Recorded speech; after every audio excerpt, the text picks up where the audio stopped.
hello everyone, welcome to Sedimentary Petrology lecture 10. So in the previous lecture we have discussed about sedimentary structures that were forming above the bed, then within the bed. So today we will be discussing sedimentary structures that are basically forming at the base of the beds. So, so they are also known as soil structure. Now how are they formed? Soil structures are basically formed by erosion of soft sediments. Okay. So by current or by any type of tool or markings, for example, it might be a stick, it might be a pebble, it might be a stone, or etc. So basically, what happens? It is a type of erosion. So and it should be the soft sediment. So today we'll be discussing soil structures. So why they are called soil structures? They are because they are formed at the base of the beds.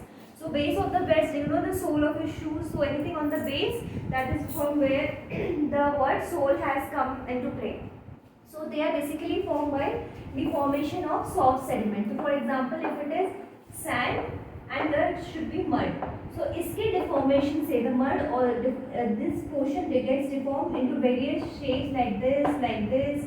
So depending on the shape, we have different names and different types of soil marks, and that is how a soil mark is formed.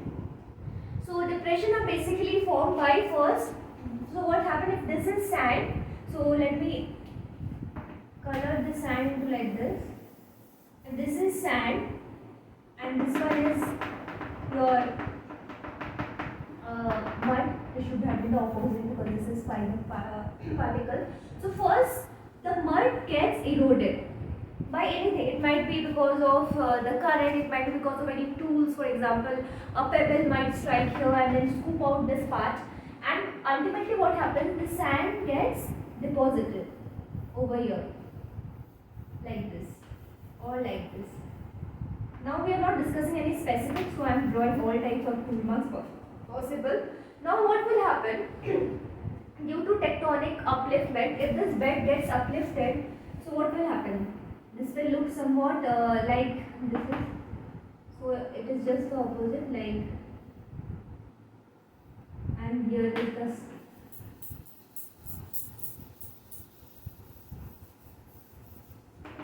and this is the and this is your the mud. We will call it mud and sand when it is unconsolidated. So these all structures are formed when the sediments are unconsolidated. For example, ये mud है, तो जब consolidation के बाद ये sedimentary rock बनेगा तो क्या बनेगा? It will be basically a shape, and this will be a sandstone. Okay, now with erosion and all, this soft part might get eroded and you can only have a sandstone with this structure. So you will know that this is a soil mark. So basically this bed was an uplifted bed. Okay, so that is why the soil structure, they serve as geopetal structures, because they tells us the up and down direction of the bed. They can also work as directional structures, how we will learn as we proceed in our lecture. And some of the structures are also, a few of the structures are erosional structures. They are also known as erosional structures. And few of the soil marks are formed by penny-contemporaneous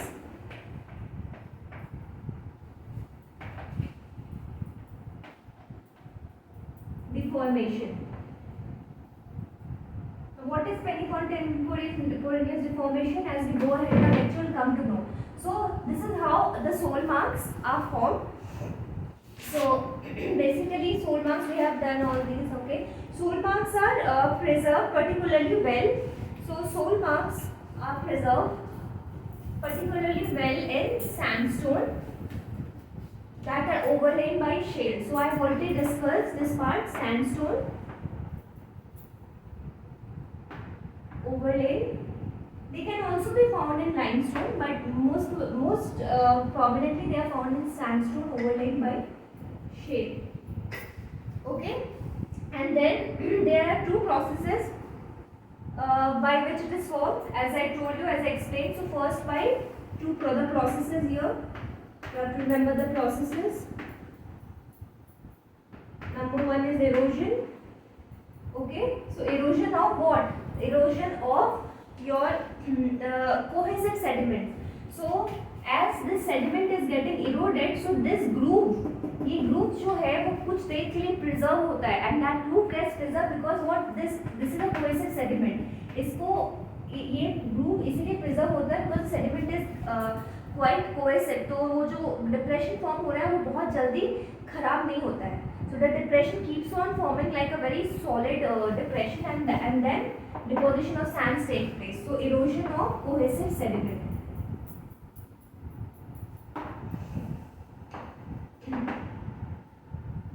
Followed by deposition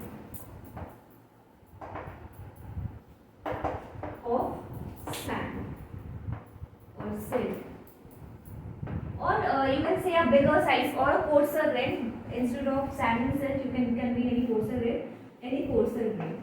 So this is the entire process of deposition of formation of a soil mark. So soil mark basically forms a positive relief. Here you are getting a positive relief. So this is number 3 is result in a positive relief. And then if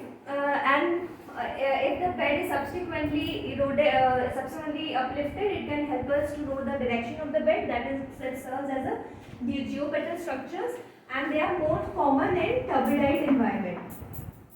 So these are the points of introduction you should remember. What are they? That how are they formed? So they are basically formed in sandstone which are overlaid by shale. And what is the process? The process is first erosion of very cohesive sediment, and since they are cohesive, the depression is easily preserved, and that depression is again filled up by these kind of coarser sediment. So deposition of coarser sediments, and that is how your marks are formed. So these marks are basically क्या होता है, ये part तो हमेशा erode हो जाता है because this is the softer part. So in the sandstone, it results in a positive relief. So third point is a positive relief, and they are generally found in the turbidite environment. So these are the introduction, and you should know when you are starting a soil mark. Now we will learn the types of soil mark first.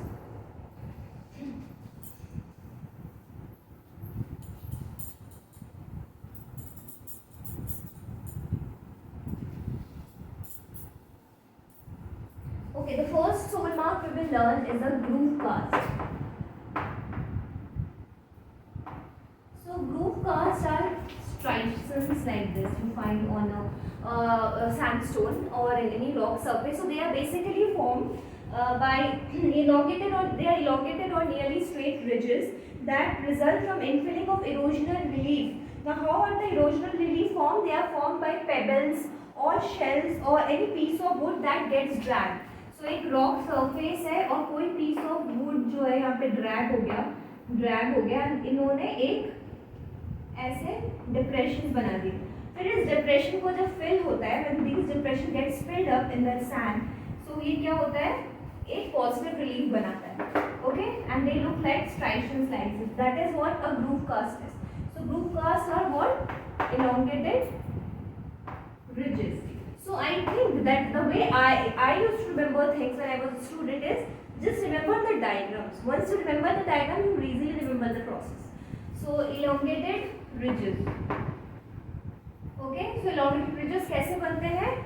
By markings of any pebbles or any kind of tools, etc. When they get dragged, and then that gets filled up by its coarser particles, and that is how you get a groove cast. This is all about your groove cast. The next we move on to flute cast. So flute cast, we will start with the diagram. The diagram will tell you the diagram. Once your diagram is in your head, definition will easily come up, because the definition is what? Basically describing the diagram. So once you know the diagram, the definition will easily come into your mind, and will the process will also come up. I'll show you how. So flute cast. Okay, a flute cast looks like this.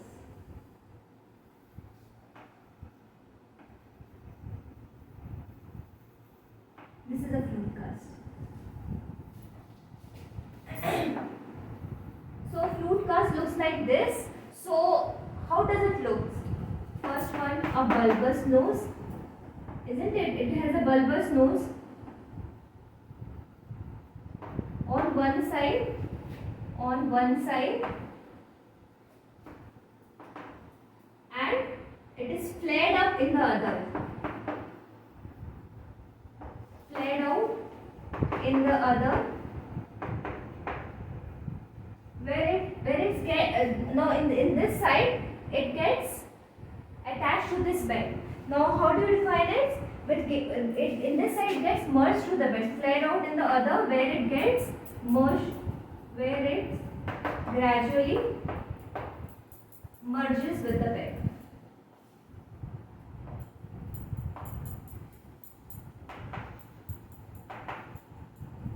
So this is the definition of the flute cast which I have told you from the diagram. Okay, now how is it formed? So as it is formed by when eddies of currents, they scoop out material over here. Now how does the eddies are formed? So कोई भी obstacle है, for example कोई pebble है या कोई बड़ा सा stone है, any obstacle, okay, maybe a stick, a piece of wood, a piece of shell, तो वो जब water में एकदम से आता है तो क्या होता है, eddies create हो जाते हैं. Okay, so these, because of this, for example, this is, so I'll draw the process again.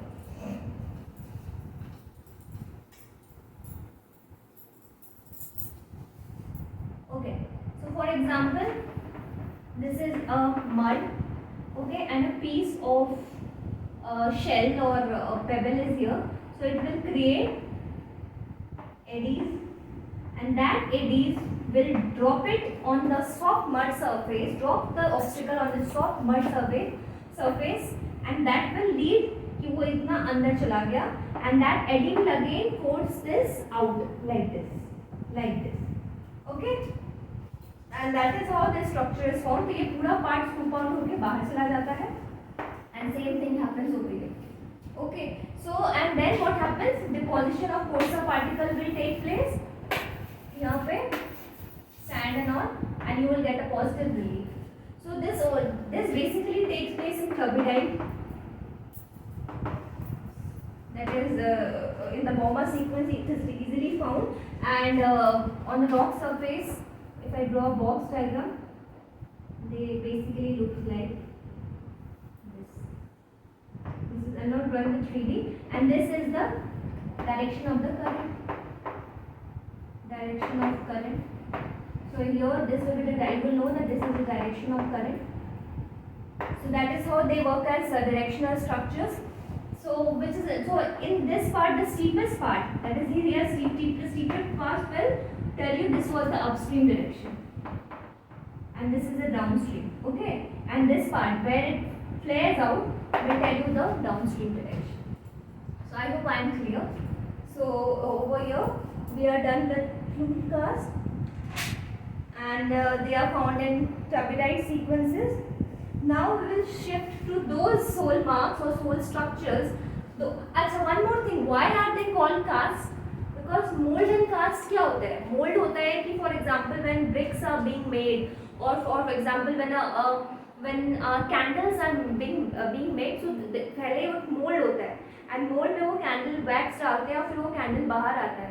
So the candle is basically the cast, और mold वो होता है जो depression में डाला जाता है. So this is the mold, and फिर वो जो इसमें sand deposit होता है और sand जो positive relief create करता है, ये वाला जो हम इसको उल्टा कर देंगे, so that is the cast. So basically they are casts, okay, from a mold, that is a depression. पहले depression create होता है due to the erosion and then deposition. The deposition से cast create होता है of the mold that was formed by erosion. Now few soil structures, they serve as penny-contemporaneous deformation structure. Now what is a penny-contemporaneous deformation structure? A penny-contemporaneous deformation is a disrupted or a distorted or a deformed sedimentary layer.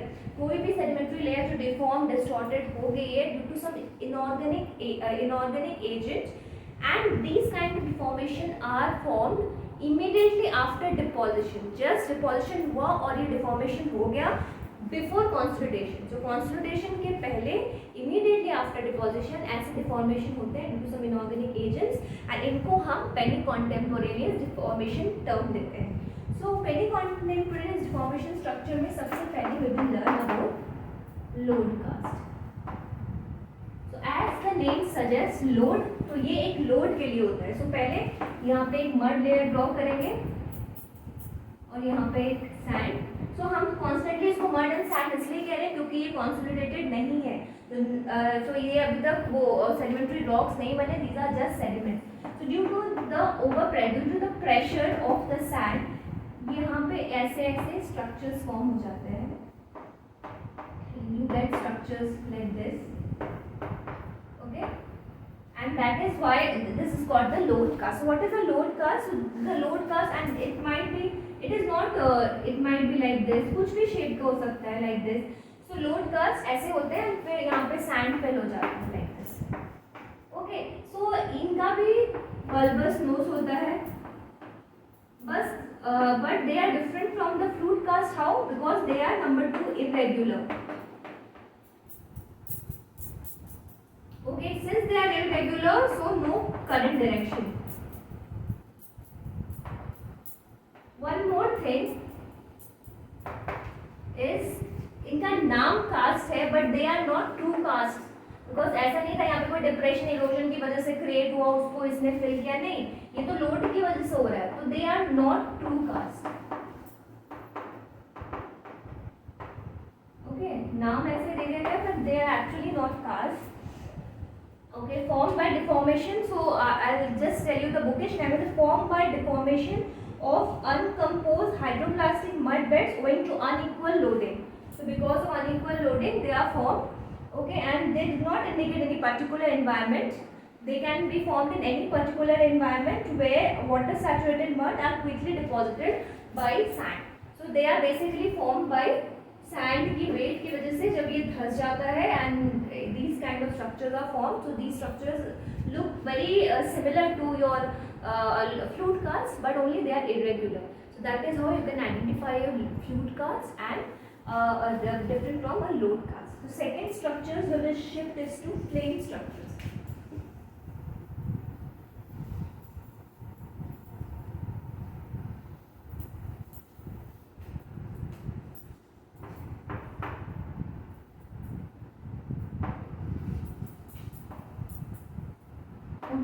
Flame structure में क्या होता है, यहाँ पे as usual यहाँ पे mud है और यहाँ पे सैंडस्टोन.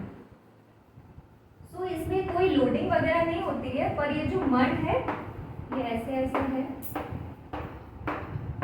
और इनके बीच में ये पोर फ्लूइड्स है. Okay, over here. नाउ क्या होता है, एकदम से जब सैंड यहाँ पे आता है, लोडिंग होती है सैंड की.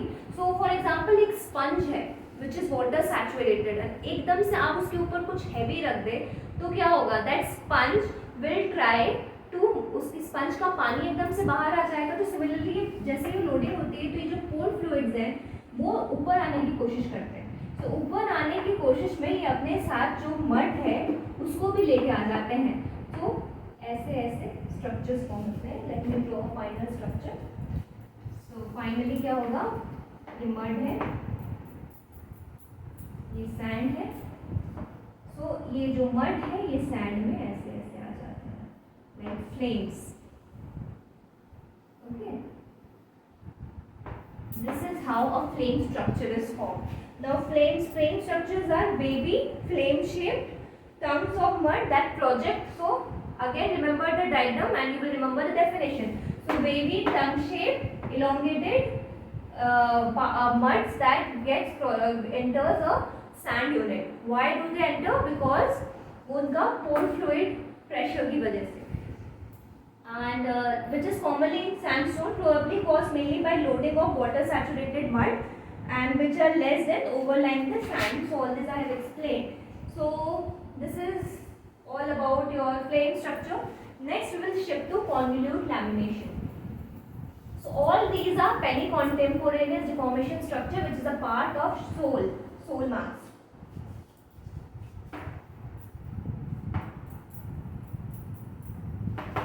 Convolute laminations or convolute beddings. So they look like this.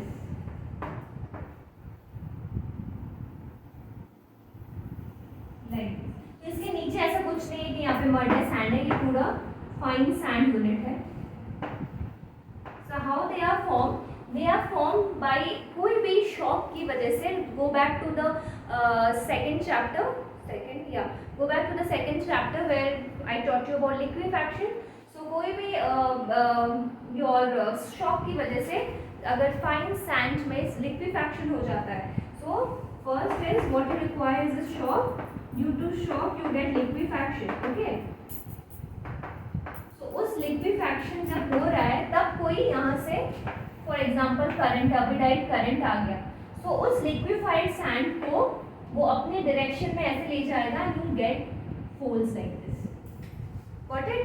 So liquefied and उस लिक्विफाइड सैंड का वो क्यों होगा why the fall? Because it will undergo a plastic deformation. Liquefied sand, the partial liquefied sand will undergo a plastic deformation giving rise to irregular folds.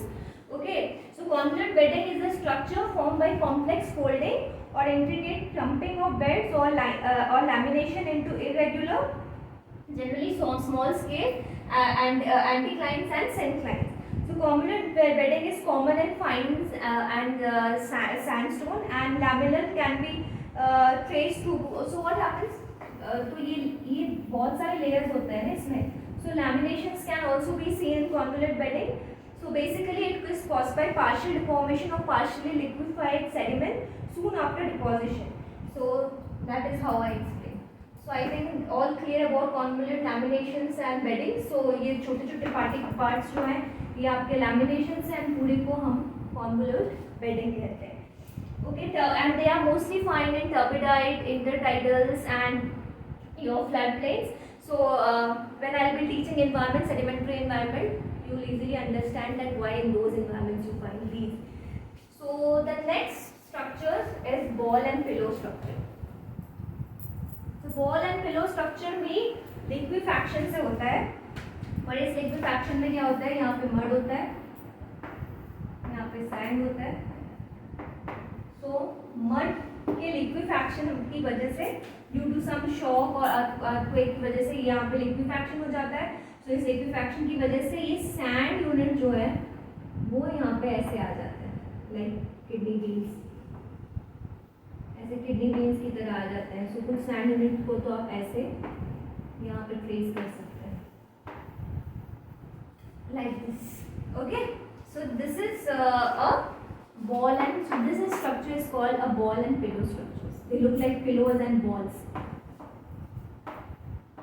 So I think soul structure I find it very easy because soul structure के अगर नाम याद रहेंगे उससे आपको उसका diagram याद आ जाएगा और डायग्राम से अपने आप डेफिनेशन याद आ जाएगा एंड उससे आपको पूरा प्रोसेस भी याद आ जाएगा कैसे फॉर्म होता है. Because if you remember this diagram तो आपको इतना तो पता ही होगा कि सैंड मड में आ रहा है तो मड में कैसे आएगा? इसका लिक्विफैक्शन से आएगा. Okay, so found in lower part of sandstone beds and less common in limestone that overlie shale.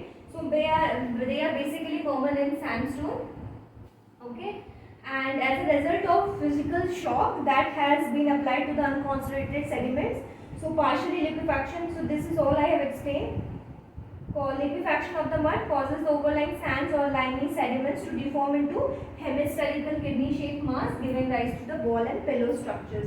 So पहले ये ऐसे हुआ करता था, okay, ऐसे, and suddenly it has formed like this. So I hope ball and pillow structure is also clear. So here I end my today's lecture. So today we have learned about how many. Let me revise once. How many soul mark structures? So first we started with the groove mark, plain striations. Then I went to the flute mark, which looks like a bulbous nose. One side is steep, other side flares out.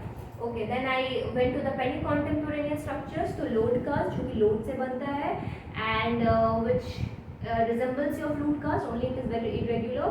Then the second one I shifted to your flame structures, flame-like structures जिससे mud sand में आ जाता है, and third one I think convolute laminations, and the fourth one I shifted to the ball and the pillow structures. So I hope all these structures are very clear to you, and I suppose there shouldn't be any doubt because it is very easy to remember these structures through the diagram, through the names.